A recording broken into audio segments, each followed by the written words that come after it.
All right, so we're on to our second video on the forebrain. Um, and so last video we talked about the diencephalon, and now we're going to talk about the telencephalon, which I think I'm going to do in two videos.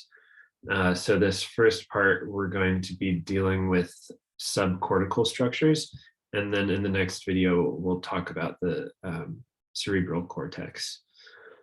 So the part of the telencephalon that is subcortical is the limbic system and the basal ganglia.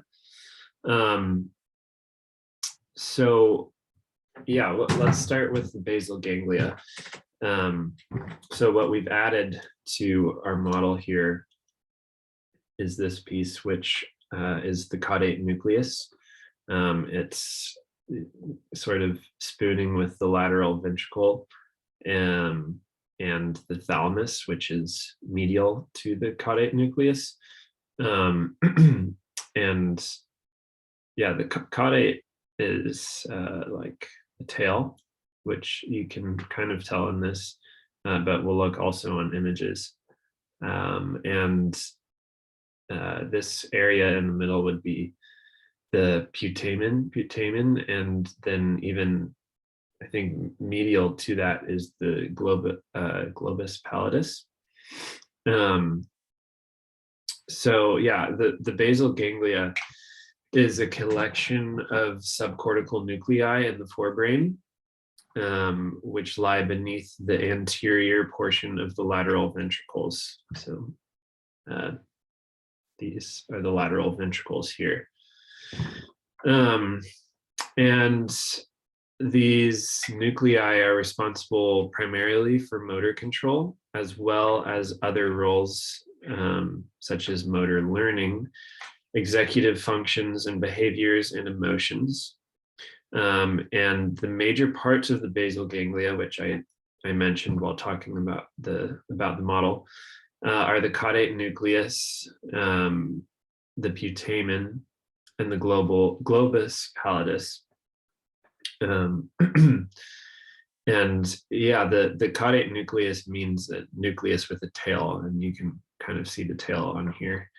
And then the putamen means the shell, so this sort of outer or lateral part, and then medial is the pale globe, the globus pallidus. And when we use the term nucleus here in this sense, it's just to mean an identifiable group of neural cell bodies within the central nervous system. So let's look also at some photos of this for a better understanding of what they actually look like.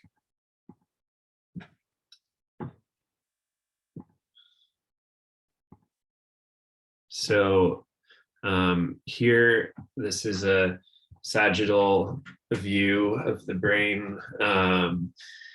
And we see here in this dark space, the lateral ventricle. And so we know that we have the thalamus here, which we talked about in our last video.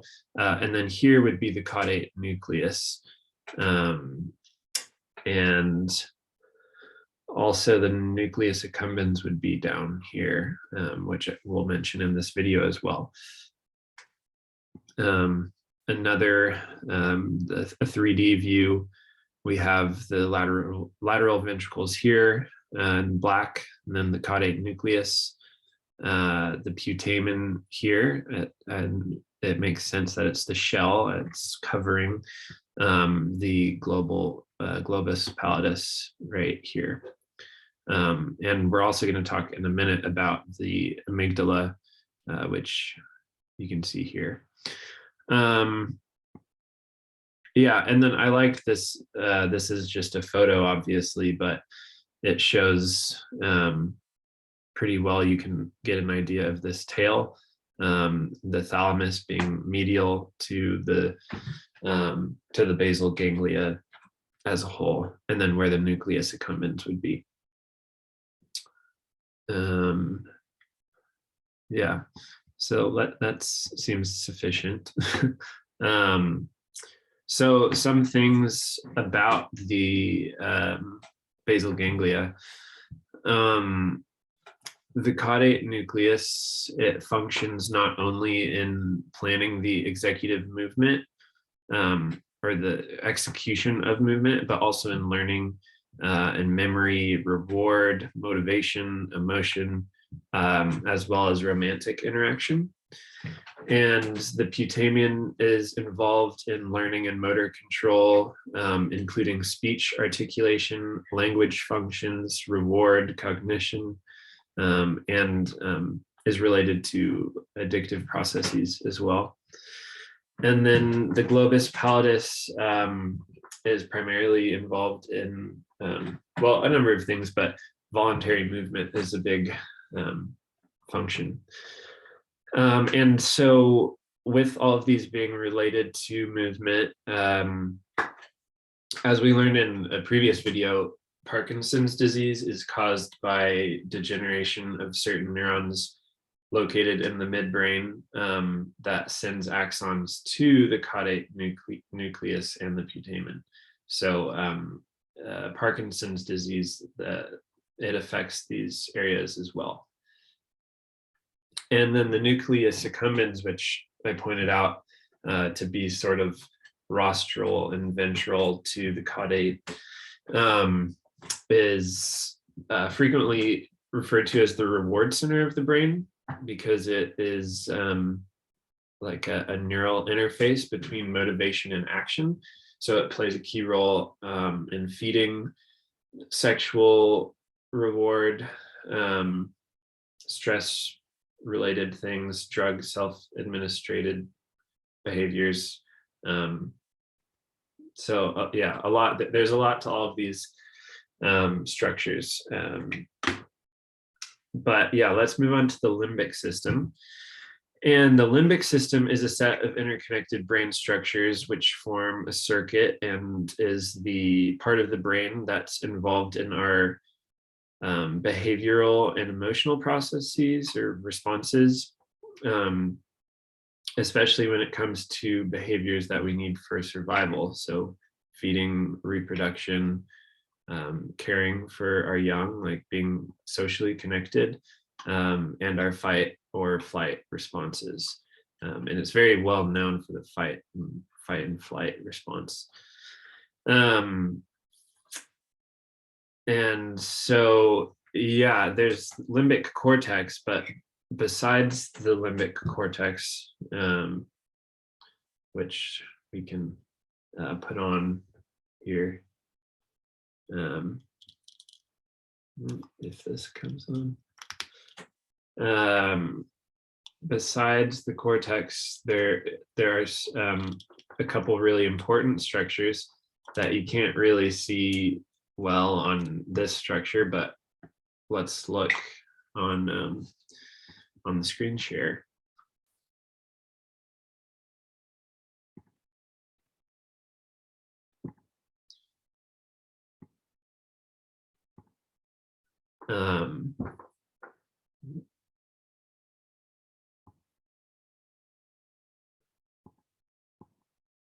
So we've got the hippocampus in purple here, and then the amygdala here in red. So hippocampus and amygdala.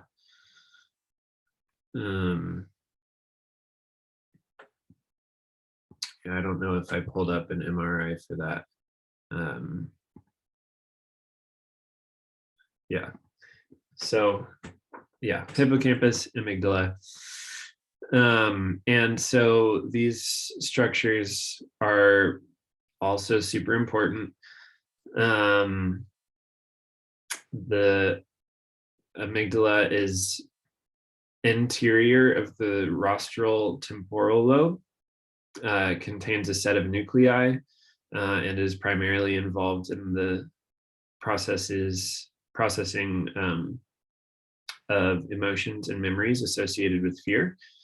And the hippocampus is called a hippocampus, which means seahorse, because it's kind of shaped like a seahorse.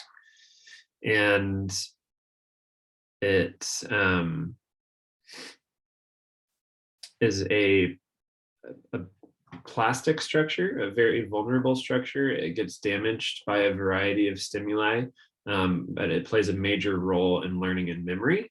And if the hippocampus is damaged from disease or from injury, it can influence a person's memories as well as their ability to form new memories. So it could be a very bad brain injury. Particularly, it can affect spatial memory or the ability to remember directions, locations, and orientations. And then the fornix is an arch, which is a bundle of axons that connects the hippocampus with other regions of the brain. So yeah, I think I'm going to pause there, and then we'll do another video for cerebral cortex.